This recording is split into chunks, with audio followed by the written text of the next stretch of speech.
Welcome back, family. I got today's episode, part two of the people domain. If you're looking to take the actual PMP exam, this video was for you. If you thought about taking the PMP exam, this episode is for you. So I'm not going to keep us no further ado. What I'll do is I'm going to step in. This is part two of the actual content outline for the PMP exam. So one of the things that's crucial here, family, that you need to understand, we have part one. What I will be doing for you is combining part one and part two together to make it easier for you. So it will make it. I'm telling you, this is one of those things I wish I had when I was getting ready to take the PMP exam. So I'm doing all the things I wish I had previously. So you will have it right here for you. So here we go. Let's knock this out real quick and we'll take it from there. So, again, just as a reminder, how the tasks are distributed across domains. For the people domain, there are 14.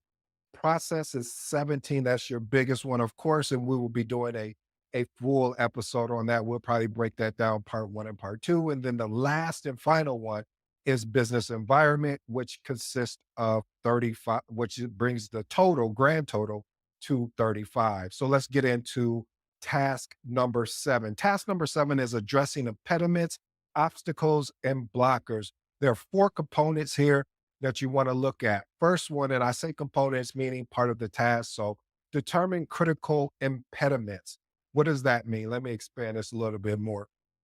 What does that mean? Determine critical impediments. This means basically you want to be able to identify issues and how they impact the project and what are the potential roadblocks that are getting in the way. It's more or less about being proactive versus reactive. This is the way that I look at it and I view it in the content outline. Number two, prioritize issues. Again, not all problems are considered equal. Let's just be clear. I think a lot of times, this is why a lot of times you will see project managers not wanting to change uh their status from green to yellow if they have a problem because of the fact of the concern of saying, well, if I put my project in yellow, they're going to think that we're failing. And it's really not. It's not that it's critical. It's not a critical issue. It's just bringing a warning or attention. So going back to prioritizing issues, it's important to focus on what is the greatest impact to the actual project.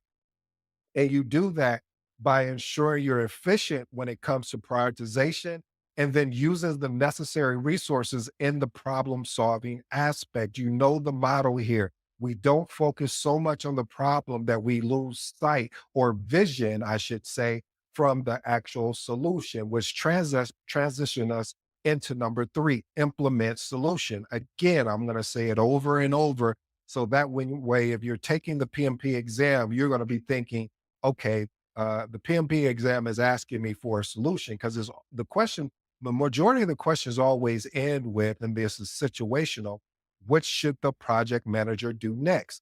So implementing solutions, use network to implement solutions to remove impediments, obstacles, blockers for the actual team.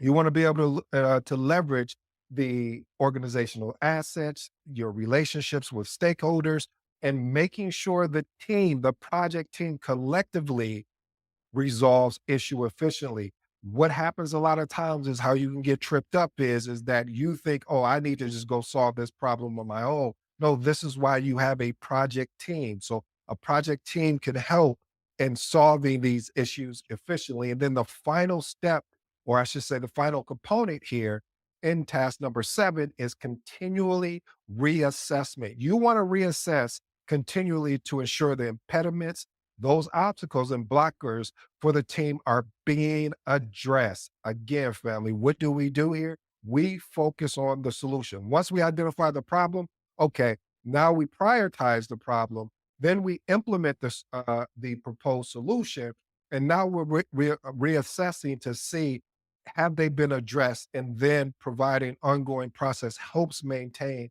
the project momentum. Got this chart over here from Lucid Chart. And it just really kind of shows you more or less from a high level. And again, I'm going to be giving this deck away as well. So if you're interested, once I get everything together, I'm going to be giving you guys a lot of free resources. So there's no reason why you can say, man, what did he say again? It's going to be right there visually. So just give me some time. I know people have been asking for um, s- this particular deck because again, if you had this before going into take the PMP exam, it would be useful for you. All right, let's move on to task number 8, negotiating project out agreements. First piece, analyze negotiation bonds. You want to analyze the bounds of negotiation for agreement. This means you need to understand your scope as well as the limitation of negotiation for crucial and for effective outcomes. A lot of times we walk into a situation where we don't have a understanding. Understanding being what are the limitations here? Then you go from the next piece is you need to assess the priorities. What is the priority here? And determine the ultimate objectives. When you understand this, the most important for the project is what can we compromise on? What can we give up? What can we let go in order to gain more? And a lot of times when you're in negotiation, you're going to have to give up something in order to get something bigger or just to meet in the middle. Then you want to verify the objectives. You want to be able to verify was the project agreement met? And then ensure that negotiation agreement align with the project goal. That is key. A lot of times when you are negotiating, does it align with what the goal of the actual project is? If it's not, then we need to continue to negotiate. Then you want to participate in an agreement negotiation. This basically means when you are actively participating in a negotiation, ensure all parties understand and agree on the terms of the project agreement. Sometimes if they will draft up a TNC, that means terms and conditions. Sometimes it's just all terms. So again, you want to be able to understand that. Then you want to break it down in these three components.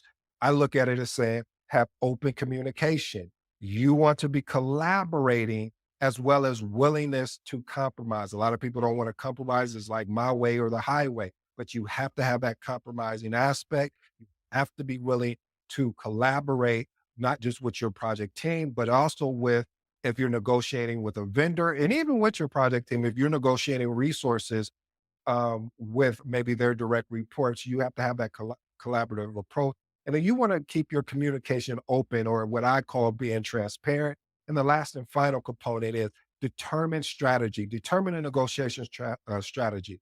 And PMI talks about, and you can go research some more on this, is about a win-win strategy or a compromise or competition. And this is based on the situation the parties involved. Each one of these particular negotiation strategies, I may just even do an episode on that on the negotiation strategies that are described in the PMBOK, because I think it'd be very important for you. Sometimes we forget this is what makes it awesome to be a project manager because you just don't leverage just one skill set. You may be negotiating at one moment, may be practicing a communication skill set at the next moment. So again, task number 8. Let's get into task number 9. My favorite task is collaborating with stakeholders. First of all, you need to evaluate engagement needs. We as project managers sometimes get in our own way because we don't evaluate the engagement needs for stakeholders. We need to understand what is the stakeholder's interest, influence, and preferred communication methods. If you've been paying attention to me for a while, I know people don't like this, but even the PMI backs me up on this and say, what is their preferred communication method? Not everyone wants to get an email. You can document it through email, but they may say, could you ping me in Slack or Teams first, and I can go and look at the email. So you need to be adaptable and adjustable to the preferred communication method. Next piece, optimize alignment. This basically means is that you want to understand the alignment between stakeholder needs, expectation, and then of course the overall project objective. When you do this, what happens is ensuring that the project objectives is aligned with the stakeholder expectation. Where possible, you manage expectations where they're not met at. So One of my biggest things that I always say is a lot of frustration comes from the lack of managing expectation. If we don't set a solid expectation of what's going to happen on this project, our stakeholders, our project team, et cetera, will get frustrated. But we're talking about stakeholders. So you want to be able to manage expectation, set clear expectations, and manage those expectations so we don't have to have a back and forth about what the expectations were established. The last and final piece here is build trust and influence. You want to build trust and influence stakeholders to accomplish the project objectives. You use various techniques, sort of like stakeholder buy in and support for the project objectives. This is why I always talk about in order for you to build trust and to have and influence, you need to build a relationship and not a fake relationship. As I say, a very authentic relationship of learning more about your stakeholder, because if you don't, what's going to tend to happen is they're not going to buy into you. They're just going to see you as someone else. So this is why PMI talks about using different various techniques to gain stakeholders buy-in and support for the project objectives. Task number 10, building shared understanding. One of the things as I always talk about is when you look at a problem, stop looking at the surface layer. Even PMI really addresses it here. They say identify the root cause. Break down the situation, identify the root cause of misunderstanding. Look beyond the symptoms. When I just told you about this surface layer is the symptoms. So you need to find the underlying cause of the communication issue. What is it? What's really going on? Is it deeper than you saying that, oh, well, I'm not getting the email. We know you're getting the email because I just seen you. I put a read receipt on there. So you clicked on it. So it may be more than that. The root cause may be that there may be a resource constraint in this particular stakeholder is really just has a lot going on. And so you need to help them. And helping them is identifying what the root cause of why they're not reading their emails effectively if you're communicating via email. Reach a consensus. Survey all necessary parties to reach a consensus. Involve relevant stakeholders in clarifying and agreeing on project elements. Number three, support agreement. Support outcome of party agreement. Once shared understanding is reached, reinforce. I'm going to say that one more time for the third time. Reinforce it through documentation and consistent messaging. Again, one of the models here, documentation beats what? Documentation beats conversation. So let's document. And the last and final thing is investigate misunderstanding. There still may be some misunderstanding that is going on. So you want to investigate the potential misunderstanding and watch this, family. Let's not reactively, let's proactively address areas where miscommunication might occur to prevent any future issues. Task number 11, engaging and supporting virtual teams.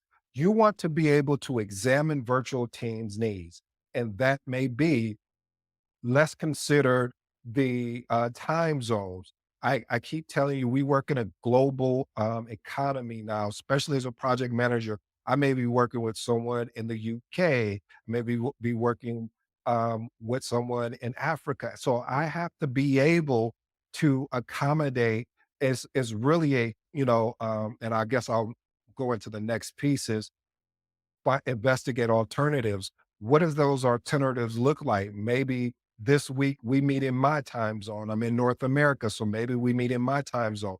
Next week we meet in their time zone. Maybe they're located in Brussels or Argentina, or you kind of get where I'm going. And then you want to find communication tools and co-location tools that for virtual team members' engagement. You want to explore various options to ensure the biggest thing that PMI talks about and that I share here is effective collaboration. The next point, implement engagement options. A lot of times when you work virtually, you can see there's a strain on engagement options. So you want to implement options for virtual team members' engagement. Use appropriate collaboration tools and communication methods to keep virtual team members involved. I don't know why I see that more and more where because you're virtual, you'll have a tendency not to really keep the communication method open to ensure everyone is involved in what is going on.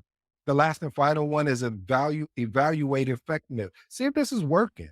Continually evaluate effectiveness of virtual team members' engagement and regularly assess if virtual team members are fully engaged and productive and adjusting approaches as needed. You have to be willing to adjust based on your team's engagement and their productivity. Let's move on to task number 12, defining team ground rules. First one, communicate principles. Communicating organizational principles with teams and external stakeholders, ensuring the team understand both explicit and implicit organizational norms. We can't take that for granted. We can't just take that, oh, you're a professional. You should, no, no, no, no. We need to set the expectation. We can't assume, well, just because they're a professional, they should know this. No, maybe they don't. Maybe they didn't have to practice that in a previous organization. So we need to set the actual organizational principles around communicating with team members as well as stakeholders. Establish an environment that fosters adherence to the ground rules. You want to create a culture where the ground rules is the norm. Like there's no particular reason why you shouldn't know what is going on because we've established it. You've agreed. We're all aligned here. So if you don't understand it, then we need to have a conversation. And then the last point is manage violation. Listen, you need to manage and rectify ground rules violation. You need to address these breaches of ground rules promptly. See, that's the key. And let me park here parenthetically, family. What tends to happen is that when ground rules are broken, we don't address it promptly. PMI, if you're taking this PMP exam, they want you to be proactive. The whole key of the PMP exam is what they're looking for is proactive versus reactive or a sense of urgency. You need to have a sense of urgency to address if a ground rule has been breached. How do we go ahead and address it? Because if we don't get in front of the problem soon, what's going to happen is going to turn into something bigger. But you want to maintain, uh, you want to be fair and maintain a team cohesiveness. Task number 3, one of my favorites is mentoring relevant stakeholders. You want to allocate time, and basically by doing that, allocating the time to mentor and recognizing mentoring as a valuable project management activity and prioritize it. You know, the more you're able to prioritize being able to mentor a stakeholder, the more buy-in you're going to get. I know it sounds weird, but that's why PMI put it in the particular domains because it is truly important. Then recognize opportunities, recognize and act on mentoring opportunities. Be proactive and identify situations where mentoring can benefit team members or stakeholders. Our last and final task from the people domain is promoting team performance through emotional intelligence, aka EI. Assess behavior. I'm actually a DISC certified trainer, meaning that I can give you DISC assessments, and I'm actually that'll be coming soon if you're looking to find out what your personality, am I D, a I, a S, or a C, or combination of some of the letters.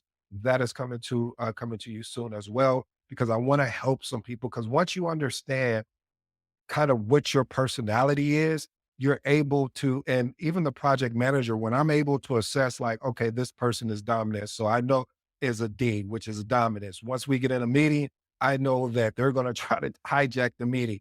How do I set them up for success where that personality still can be open and they can still feel comfortable, yet at the same time, make sure that other people that are more quiet that I can still pull out of them what I need. So assess behaviors through personality indicators using tools like MBTI or DISC to understand team members' working style. And the last and final one is analyze indicators. You want to analyze personality indicators and adjust to their emotional need of key project stakeholders. Tailor your management approach based on individual team members personalities, and emotional requirements. Family, this is our conclusion of the PMP outline tasks 7 through 14, the people domain. The PMP exam is focused on practical application. I can't stress that enough. The CAPM is more memorization, but the PMP is more situational. So expect to see situational questions that require you to apply these principles to specific scenarios. You need to understand the project phases, organizational environment, dynamics, etc. And most of all, remember keeping a tailored approach is key. And the exam emphasizes the importance of adapting to specific needs of the actual project organization. Well, family, I hope you enjoyed today's episode around the people domain, a total of 14 tasks. We just covered 7 through 14. Like I said, I'll put all this together for you in one episode eventually. So that way you'll have it if you want to just go through and listen to it. I hope you enjoyed today's episode. I go by the name of ED. Until next time, I'm out.